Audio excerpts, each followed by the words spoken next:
অভিষেক বন্দ্যোপাধ্যায় বলছেন যে আপনি নাকি বিজেপির দেওয়া সিকিউরিটি নিয়ে ঘোরেন। এই সিকিউরিটি কী করে অ্যাফোর্ড হয় সেটা জানে না সে, খোকাবাবু তো সে জানে না, ওগুলো কিছু করার নাই আমার। কারণ সিকিউরিটিটা হয় একটা ব্যক্তির সিকিউরিটির কারণে, কোন এজেন্সি মনে করলে তাকে প্রোভাইড করে। অনেক ঘটনা ঘটেছে যে হুমায়ুন কবির এই মুর্শিদাবাদের এসপি ছিল, সেই হুমায়ুন কবির কাছে দিদি মমতা ব্যানার্জি সুপারি দিয়েছিল অধীর চৌধুরীকে খুন করতে হবে।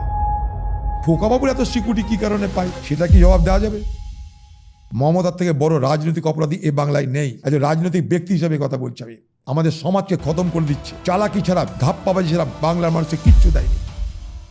আপনার কি মনে হয় যে অদূর ভবিষ্যতে কংগ্রেসের সম্ভাবনা আছে আবার অবশ্যই কেন্দ্রে সরকারে ফিরে আসে? অবশ্যই, মানে অবশ্যই।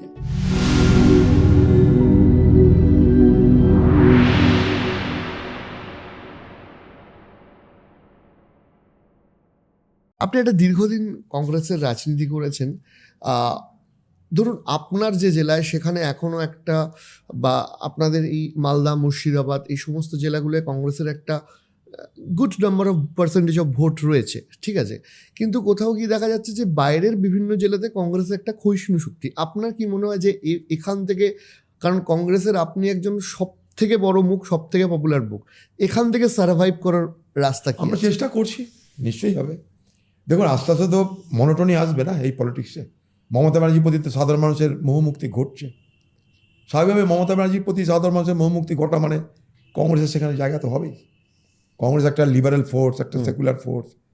আজ নয় কাল কংগ্রেসের জন্য মানুষকে ভাবতে হবে, এই ভাবনা নিয়ে আমরা এগোচ্ছি। কয়েকদিন আগে আমি দেখছিলাম একটা ভিডিওতে অভিষেক বন্দ্যোপাধ্যায় বলছেন যে আপনি নাকি বিজেপির দেওয়া সিকিউরিটি নিয়ে ঘোরেন। এই অভিযোগ অভিষেক বন্দ্যোপাধ্যায় করে গেছেন। এই রিয়াকশন আপনি কি বলছেন? কিচ্ছু না, আমার বাইরের সিকিউরিটিগুলো দাঁড়িয়ে আছে, সেখানে খাকি পোশাকের পুলিশও দাঁড়িয়ে আছে। কেন্দ্রীয় বাহিনী নিশ্চয়ই খাকি পোশাকের হয় না, খাকি পোশাক হয় পশ্চিমবঙ্গ সরকারের।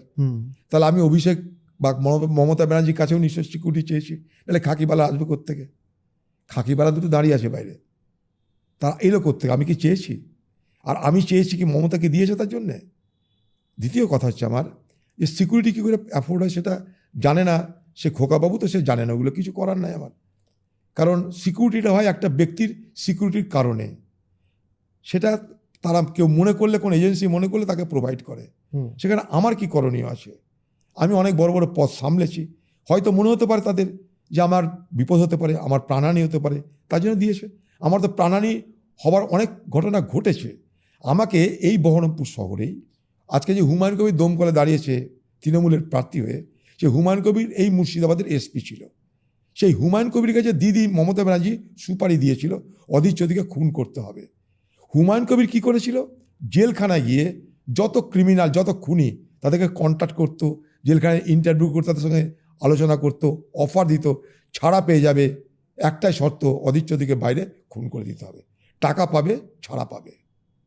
চ্যালেঞ্জ করছি আমি, হুমায়ুন কবির দাঁড়িয়েছে মুর্শিদাবাদে, আমার চ্যালেঞ্জকে অ্যাকসেপ্ট করে বলুক, আমার বিরুদ্ধে মানহানির কেস করুক দিদির নির্দেশে, কারণ অধীর চৌধুরীকে খুন করতে হবে। আমি রেলমন্ত্রী, জলঙ্গির বর্ডারে একটা ব্যক্তিগত পারিবারিক কারণে একজন খুন হলো, আমি সেই কেসের আসামি করে দিল বাংলার মুখ্যমন্ত্রী মমতা ব্যানার্জি। আমি তখন দিল্লিতে রেলমন্ত্রী, শুধু তাই নয়, আমি গেছি পন্ডিচেরিতে রেলের একটা নতুন ট্রেন উদ্বোধন করতে। আর আমার কাছে খবর গেল জলঙ্গিতে একটা ব্যক্তিগত মারামারি হয়েছে মৎস্য চাষিদের মধ্যে, তাতে একজন খুন হয়েছে, অধীর চৌধুরী আসামি হয়ে গেছে। এই হচ্ছে প্রতিহিংসা এই বাংলার রাজনীতিতে। যদি কেউ মমতা ব্যানার্জির প্রকৃত বিরোধিতা করে, মমতা ব্যানার্জি তাকে এইভাবেই পানিশমেন্ট দেয়। এই মমতা ব্যানার্জি আমাকে খুনের কেসও ফাঁসিয়েছে, খুন করাতে গেছে, আমাকে হারাতে সাম্প্রদায়িক দাঙ্গা করিয়েছে। ভাবতে পারেন, একটা রাজ্যের মুখ্যমন্ত্রী, সে হিন্দু মুসলমান সকলেরই মন্ত্রী, সে যদি দাঙ্গা করায়, তাহলে তার থেকে আর ভয়ঙ্কর কাজ আর কি হতে পারে? বাংলা মানুষ বোঝার চেষ্টা করুন।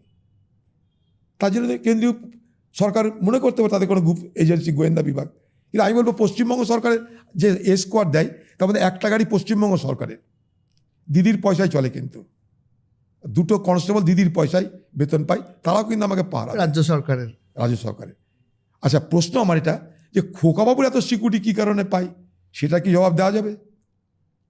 পশ্চিমবঙ্গে কোন পদে আছে, কি কাজ করেছে, সে কত বড় বড় বিদ্রোহী, বা সে কত বড় নেতা, যে তাকে কে মারতে যাবে তার জন্যে শয়ে শয়ে পুলিশ তার রক্ষাকারী হিসাবে কাজ করবে, সে প্রশ্নটা কে দিবে? উত্তর তো একটাই, যে সে মমতা ব্যানার্জির আদরের খোকাবাবু, তাই সে সব পাই। আমরা তো মুখে সোনার চামচ নিয়ে জন্মাইনি, আমরা কারোর আদরের খোকাবাবুও নয়, কিন্তু আমাদেরকে দিয়েছে, তারা মনে করছে, তাই মনে করলে উইথড্র করে নেবে, কোনো আপত্তি নেই আমার। আমি কাউকে কোনোদিন দরখাস্ত করে বলিনি যে ভাই আমার প্রাণে ভয় লাগছে, আমাকে সিকিউরিটি দাও। না দিদিকে বলেছি, না মোদিকে বলেছি। চ্যালেঞ্জ তো চ্যালেঞ্জ, দেখে নিতে পারে তাদের রেকর্ড। 2026-এর নির্বাচন আপনি কি মনে করেন যে ইটস ইউর চ্যালেঞ্জ? আমি সবসময় জীবনে চ্যালেঞ্জ নিয়েই বড় হয়েছি।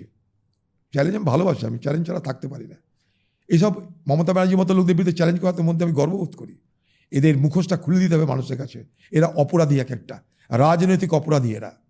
এরা সমাজকে ধ্বংস করছে, মানুষকে ঠগাচ্ছে, মানুষকে বিভ্রান্ত করছে, গণতন্ত্রকে হত্যা করছে। এদের থেকে বড়, মমতার থেকে বড় রাজনৈতিক অপরাধী এ বাংলায় নেই।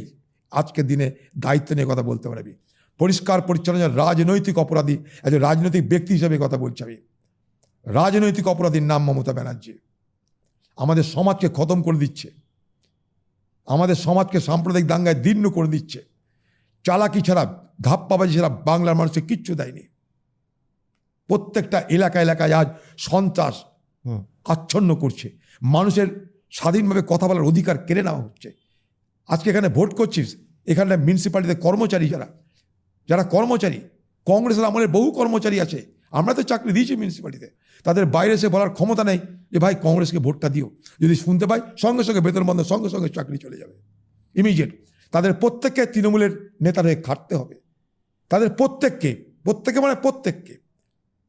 প্রতিদিন খাটতে হবে তৃণমূলের নেতারে, প্রতিদিন মিছিল করতে হবে, কিছু করার নাই। এদিক থেকে ওদিক করলে মাইনা বন্ধ। দুটো কর্মচারী মাইনে বন্ধ করে দিচ্ছে, সঙ্গে সঙ্গে মাইনা বন্ধ।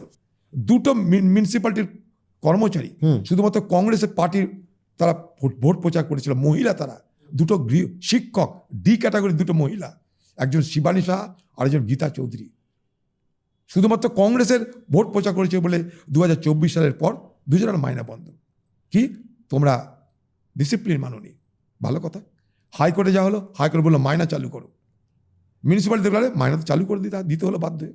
কী করা যায়? দুজনকে পক্সো কেসে ফাঁসালো। দুটো মহিলাকে পক্সো কেসে ফাঁসাচ্ছে। শুনেছেন যে মহিলাদেরকে পক্সো কেসে ফাঁসানো হয়? কি তার অভিযোগ? না, তাদের স্কুলে, মানে ডি ক্যাটাগরির মিউনিসিপ্যালিটি স্টাফ, তারা প্রাথমিক স্কুলের শিক্ষক, হ্যাঁ, তাদের ওই স্কুলে নাকি শিশুদের সঙ্গে যৌন নির্যাতন করেছে। তার মধ্যে একটা স্কুলে 2 বছর ধরে না কোনো শিশু আছে, না কোনো স্কুল আছে, না কোনো ছাত্র আছে, না কোনো ছাত্রী আছে, কিন্তু শিক্ষক আছে। সেই স্কুলটাকে স্কুল করে রেখে দেওয়া হয়েছে, শুধুমাত্র শিক্ষক আছে, ছাত্র ছাত্রী আর কেউ নাই। কেন করা হয়েছে? সেইটাকে আগামী দিনে দেখানো হবে এই স্কুল তো আর চললো না, তাই বিক্রি করে দেওয়া ভালো, প্রমোটারি করে দেওয়া ভালো। সেখানে আমাদের তৃণমূলের যিনি মাথা, তিনি সেখানটা একটা কি বিয়ের বাড়ি অনুষ্ঠান বাড়ি করবে। তাই ছাত্রছাত্রী ভর্তি না বন্ধ, শিক্ষককে রাখতে হয়েছে। তাহলে বলুন, ছাত্র নেই, ছাত্রী নেই, শিশু নেই, কেউ নেই, কিন্তু শিশুদের উপর যৌন নির্যাতনের আসামি হয়ে গেল। কি চলছে বলুন?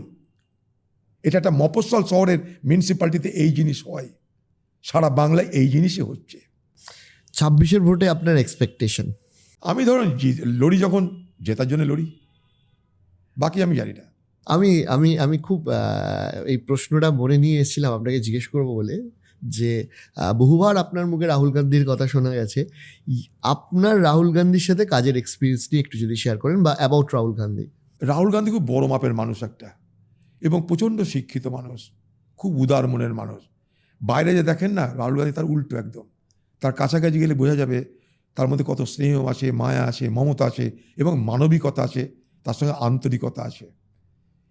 তিনি কখনো আড়ম্বর করেন না, কখনো তিনি অহংকার করেন না।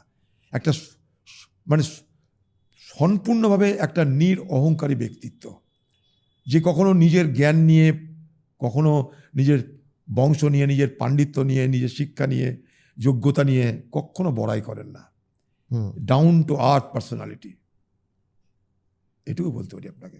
আর ম্যাডাম সোনিয়া ম্যাডামকে আমি প্রচণ্ড শ্রদ্ধা করি, আমার গুরুজন বলে, অভিভাবক মানি, এবং আমি আমার মাতৃস্থানে রাখি তাকে। এরকম মাতৃসম আমার রাজনীতিতে অত্যন্ত শ্রদ্ধা করি আমি।